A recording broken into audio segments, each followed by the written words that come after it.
Hey guys, welcome back to another video. So today, as you see by the title below, I'm doing a story time, guys. I'm doing story time. Nigga, when you see by the title below, I don't know if I'm going to get emotional, but let's hope not, and stuff like that. Yeah, so when you see by the title below, well, it's going to be two-part because honestly, I think I can manage to talk about everything in another one story, right? There's so much. There is so much to this story. Like legit. But I think I can able to talk it off. So anyways, let's get into the story. So as you all see by the title below, I was kidnapped and abused. And when I say kidnapped, I don't mean like a person have to lay away from school and take it from school, or they take you out your bed, or they inject you, or they blindfold you, or all of those stuff. It's an element that you guys watch. But I do hope you also watch the part where you can get kidnapped when you're in the hospital, when you're a baby. There's many different ways. You have strangers come up and be so nice and friendly to your parents, and them just end up kidnapping you. So anyways, this is my story. So my mother had me at a very young age. I won't disclose the age. And my father at a very young age. Right? So my mother had died, so my mother had to end up living with my father and his mother and his sisters and his mother at the time. So my grandmother by my father's side, mother, a big big yard, more than one house in a rent out and stuff like that. So there was this lady by the name of Norma Wilson. She came, and my mother was a teen mom with 2 kids. She come and she see the situation. Situation wasn't 100 or 50, but I said, well, the situation was about 25% based off of what I understand and what my mother explained to me. Yeah. So this very nice lady, because she was nice at the time, came and she said, or supposed to nice lady, came and she said the situation and she offered to help. She asked me, she put it to my grandmother, my father, and my father's sister. Them put it to my mother, because them did already agree to it. My mother young, she nearly have nobody to steer her, she not have a mother. Because if she did have a mother around her, none of this could happen. Like, period, couldn't. I'm not asking. My mother's love, that would happen. So anyways, it kind of blurred because through me I have to lock up inside because I don't really want to talk out loud. So yeah, she come and she off, and them already agree. So why not work with it? I would work with it because me in a situation, and then you want to help yourself out of the situation, not knowing that you're not helping yourself out of the situation. So anyways, my mother agree, and she say, you can't take her fully. You can't take her. She's not your child. Explain to her and everything. You can grow her. You say she gonna live a nice little life and whatever, and you don't see the situation, yes. But please make she grow and know that I am her mother. I need to see her every single holiday. The lady agreed and said yes. My mother was giving her some clothes. She said she don't want no clothes. I was 2 at the time. She said she don't want no clothes. Okay, fine.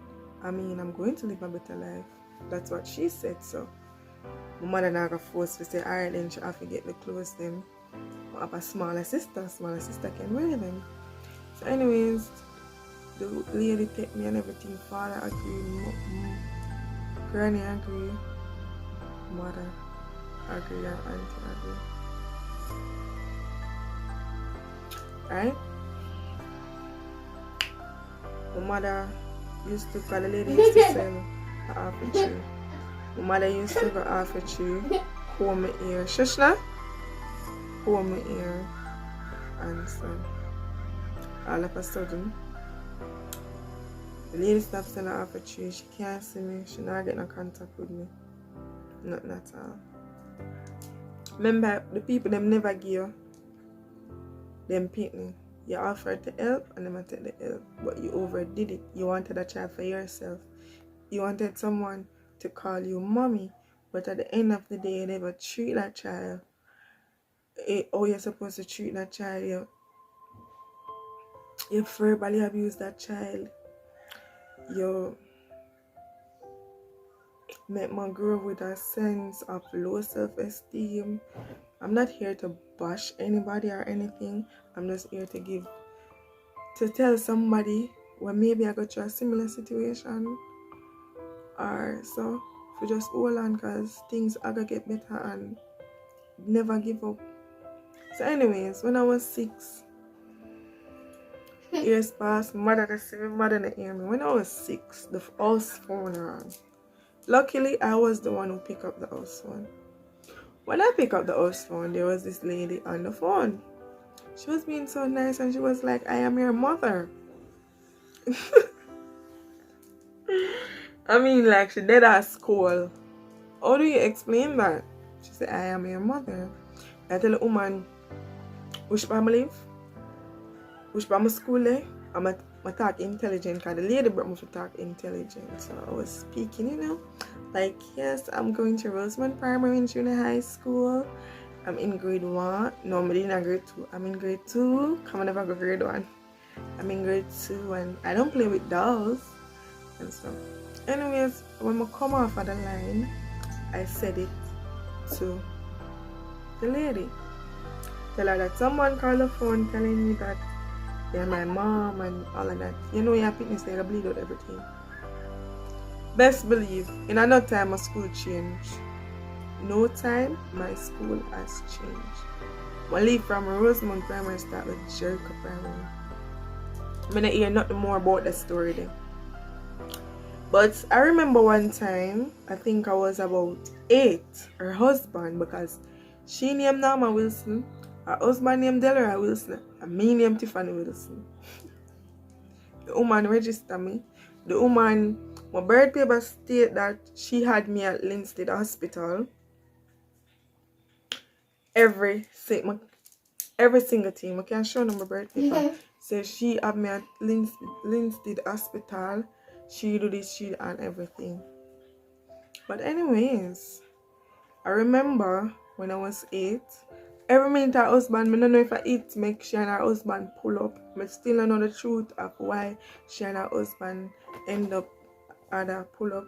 Every minute her husband come out the house, the husband fight her off, but the husband did love me.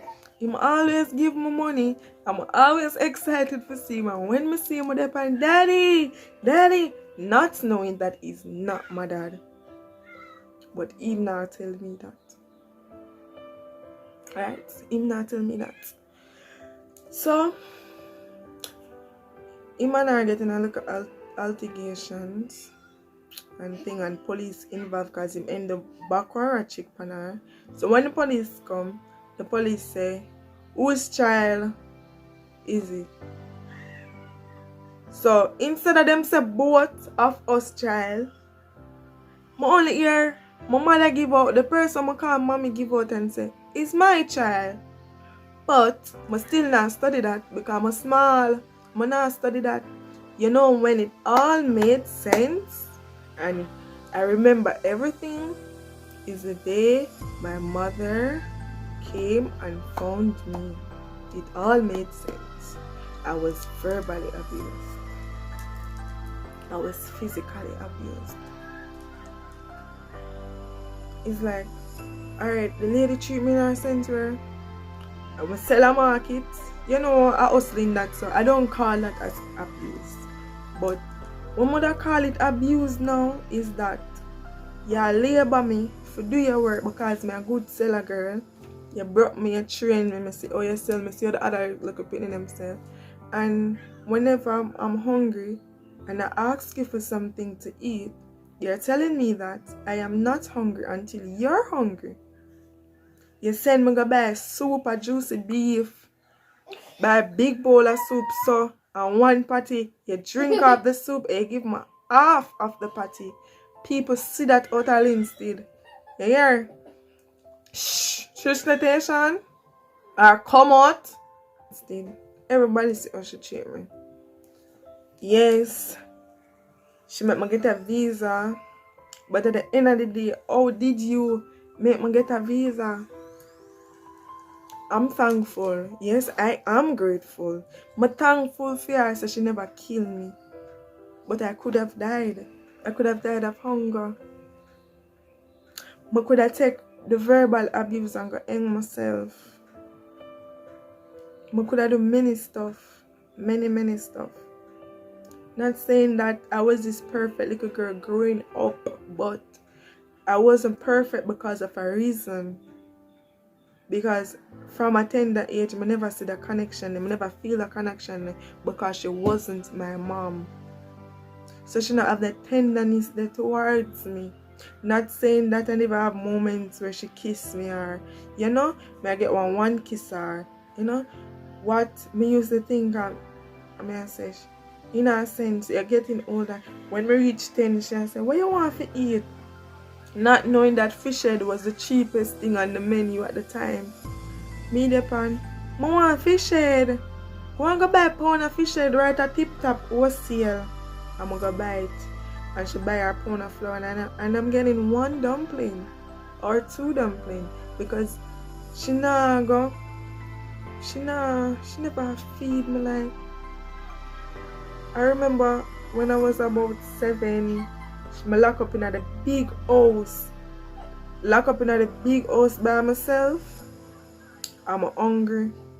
Cause she locked the back grill, so I can't come out. The front grill, I can't come out of the house. Fruits the outside on the outside tree, them you know. Fruits the outside on the outside, but I cannot come out for go eat the fruits them. So you know I do hungry that kill me one day, you know I do. A little medicine. I drink medicine, I know how overdose not kill me.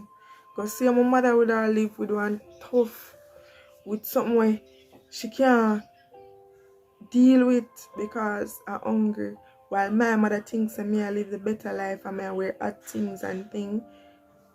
The child, the struggling woman, I put it in a, the rich woman the rightest so, and the poor woman the rightest so. The poor woman Pitney look better than a rich woman Pitney. I never wear hot hairstyle till me come at town. I be a plait and tuck under. The only time me did feel like me did hot and look good when me I go wedding. Because we used to go a lot of weddings. And the dress them did nice because our husband used to buy my dress them. And our mother. I even remember when I went overseas and you know I come off of the plane and I reach out at the woman mother house and I did want some cereal because the mother liked me, the mother loved me. May her soul rest in peace. The mother loved me and mother asked her. And she say, the woman, nah ma, cousin and I say, watch her, she just eat. And the woman still give me the cereal.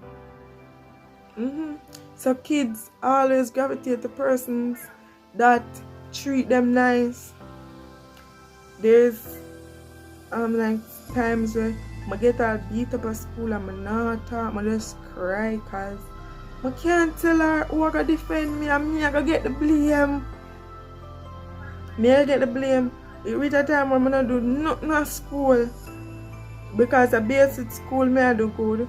Grade 1, grade 2, grade 3 me I do good. But when I start reaching a grade 4, grade 5 I start to realize everybody have a relationship with their mother. My mother and my father divorced.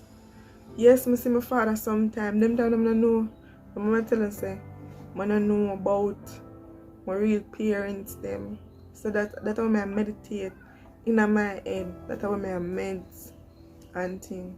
And honestly, I think, well, while growing up, I never think so. But since I get big, I understand life and things start, you becomes a mother, so you start understand things. And I say, yeah, I understand what my mother had been through and stuff like that. She never have no strength. She never have, you know. I can't imagine myself in a fair shoe at that age. But anyways, guys, never give up. There's more to this story, but I go left on the right, so because if we talk some things, I'm gonna get emotional. I'm gonna get some rum and think we talk the rest of the story. Please remember to like, share, comment, and subscribe. I have a lot of emotional stories, like. But anyways, please remember to like, share, comment, and subscribe. And guys, if you're not out there and I go through the same thing, just never give up. There is a God. Understand, there is a God. And for the teenage mother them, they give them body with no pitney. They make them come telling them nothing. They make the family influencing them for doing nothing with them no pitney. You get me? Don't allow that. Struggle. God will make better come, better ever come. Because at the end of the day, what I've been through, I don't want another female out there go through it. If you already go through it, just face it. Bend down pay any and pray and just know say there's a God. You see? So anyways, next week Friday, I'm going to part 2 to the story. Just stay tuned. Hit the thumbs up. Remember, it's a girl life of Tiffany. Mwah.